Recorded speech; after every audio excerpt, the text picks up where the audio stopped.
Perkenalkan, nama saya Rizky Kapita Salsabila, NPM 1121321, kelas G6, S1 Manajemen, STIS, Tembi, Bandung. Tujuan pembuatan video ini untuk memenuhi tugas evaluasi akhir semester teknik penulisan karya ilmiah. Di sini ada 4 materi yang akan saya bahas. Materi yang pertama, pengertian karya ilmiah menurut para ahli. Yang pertama, menurut Broto Wijoyo.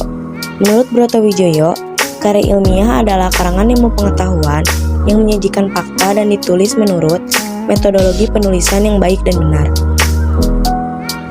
Yang kedua, menurut Heri Firman. Menurut Heri Firman, karya ilmiah adalah laporan berupa tulisan yang dipublikasikan ataupun dipaparkan dari hasil pengkajian ataupun penelitian yang telah dilakukan, yang dalam penulisannya memperhatikan kaidah dan etika keilmuan yang berlaku di masyarakat keilmuan.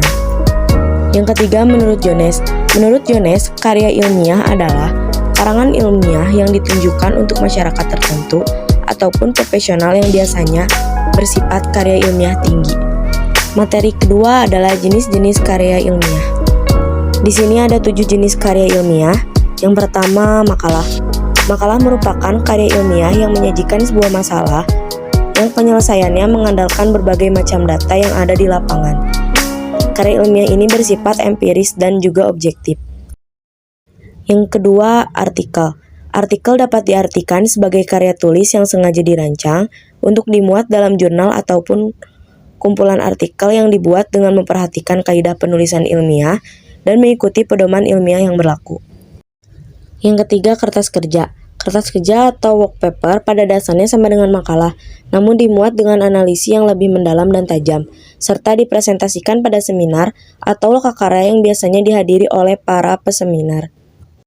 Yang keempat, ada paper. Paper merupakan tulisan yang membahas topik tertentu dengan didukung data dan argumen yang valid dan kuat. Paper juga diartikan sebagai ringkasan dari penelitian yang dilakukan. Yang kelima, skripsi.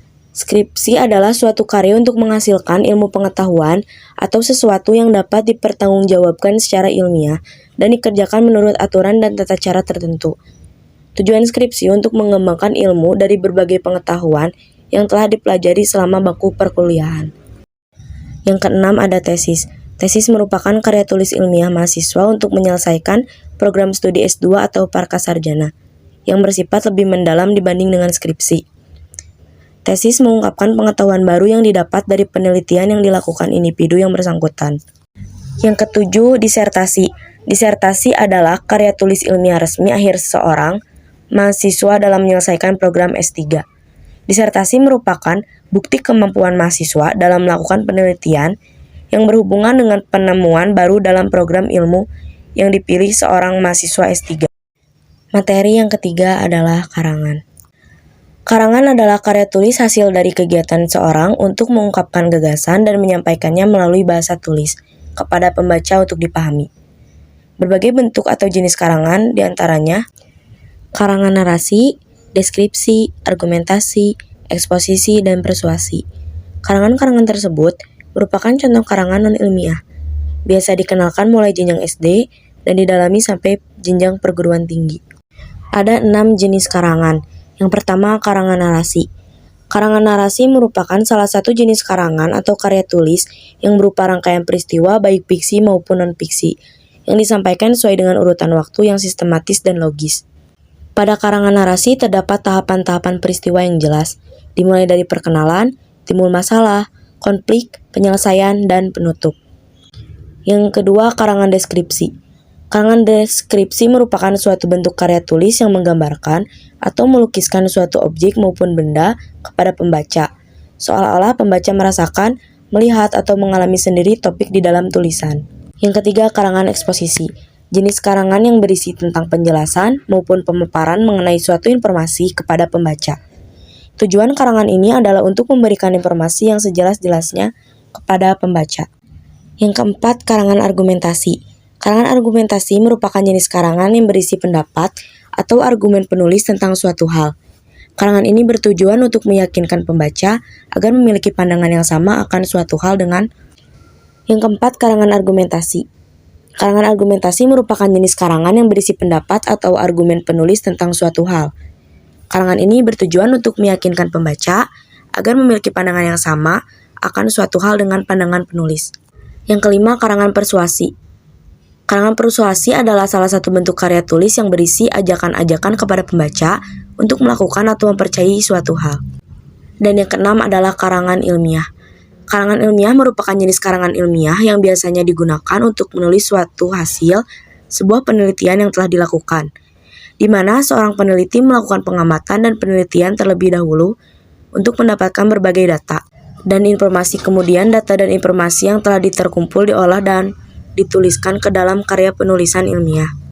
Materi yang terakhir adalah teknik penulisan karya ilmiah. Ciri-ciri karya ilmiah. Yang pertama, karya ilmiah menyajikan fakta-fakta yang dapat dipertanggungjawabkan. Kedua, karya ilmiah disajikan dengan menggunakan bahasa baku. Yang ketiga, karya ilmiah ditulis secara jujur dan akurat. Yang keempat, karya ilmiah disusun secara sistematis, konseptual, dan prosedural. Yang kelima, penyimpulan karya ilmiah dilakukan berdasarkan fakta-fakta. Ada beberapa teknik dalam penulisan karya ilmiah. Yang pertama, font, spasi, dan ukuran kertas. Dalam penulisan karya ilmiah terdapat aturan yang perlu diperhatikan, yaitu font, spasi, dan ukuran kertas yang kita gunakan dalam menulis karya ilmiah. Naskah karya ilmiah ditulis dengan ukuran kertas A4, jenis font Times New Roman, ukuran font 12, dan spasi 1,5. Yang kedua ada ukuran margin. Ukuran margin adalah tepian kertas yang merupakan bagian yang kosong. Untuk tepi atas 3 cm, tepi bawah 4 cm, kiri 3 cm, dan kanan 4 cm. Yang ketiga bab sub dan subbab. Bab dan subbab ditulis menggunakan sistem numeral. Huruf pertama setiap katanya ditulis kapital atau besar. Aturan untuk anak subbab. Anak subbab ditulis dengan style font italic. Huruf awal setiap kata ditulis kapital atau besar, kecuali untuk kata profesional, kata hubung, kata sambung, dan kata tugas. Yang keempat, bahasa dan penggunaan istilah. Bahasa yang digunakan adalah bahasa Indonesia yang sesuai dengan EYD.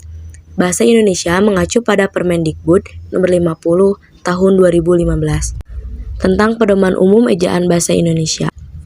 Yang kelima, penomoran halaman. Angka Romawi digunakan untuk penomoran halaman pada bagian awal karya ilmiah, seperti halaman judul hingga abstraksi. Yang kedua, angka Arab digunakan untuk penomoran halaman setiap halaman. Pada halaman yang memuat judul bab, penomoran halaman ditulis pada bagian kanan bawah. Sedangkan pada setiap halaman, di setiap bab, penomoran halaman ditulis pada bagian kanan atas. Penomoran halaman berjarak 3 cm dari tepi kanan dan 1,5 cm dari tepi atas atau tepi bawah. Dan yang terakhir, bentuk kalimat. Kalimat hendaknya disajikan dalam bentuk pasif, dalam artian kalimat dalam karya ilmiah tidak boleh disajikan dalam perspektif orang pertama seperti saya, aku, dan lain-lain. Pada bagian ucapan terima kasih atau kata pengantar, kata saya diganti dengan kata penulis.